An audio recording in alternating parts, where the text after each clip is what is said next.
may nabasa akong mga comments na nagsasabing mas natuto daw magbasa noon kasi 7 years old na yung grade 1. Hindi tulad ngayon na 6 years old pa lang kaya maraming hindi marunong magbasa. Pero totoo nga ba ito? O baka mas malalim ang dahilan? Unang-una, hindi lang edad ang basihan ng pagkatuto ng bata sa pagbasa. Oo, may konting advantage, mas matanda, mas developed ang kanilang atensyon at comprehension. Hindi ibig sabihin na kapag 6 years old, ay hindi na kayang matutong magbasa. May mga bata nga na 3 years old na marunong nang magbasa. Pero bakit? Hindi dahil na mas matalino sila, kundi dahilan sa environment sa bahay. Siguro marami silang mga educational materials na pinoprovide ng kanilang mga magulang. Yung exposure sa books or mga tutorial videos, yung maagang pagtuturo ng mga tunog ng letra, at yung gabay at suporta ng mga magulang. Ibig sabihin, hindi edad ang sekreto, kundi exposure at tamang pagtuturo. Hindi ito dapat gawing standard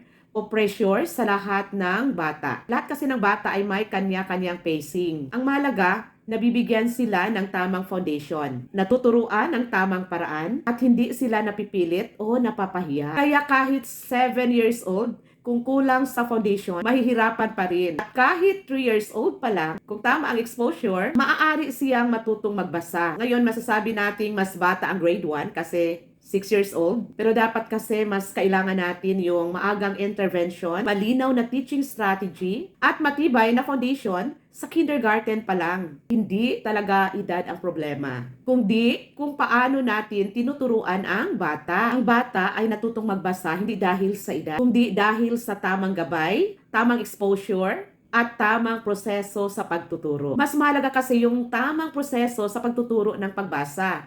Dahil doon sila mas madaling matutong magbasa. Ikaw ay guro or magulang, i-share mo ito para mas maintindihan natin na ang pagbabasa ay hindi padamihan ng edad, kundi ang pagalingan ng paggabay o pagtuturo. So kung nagustuhan mo itong video, please like, share, and follow para mas marami pa tayong matulungang mga batang matutong magbasa. So bye!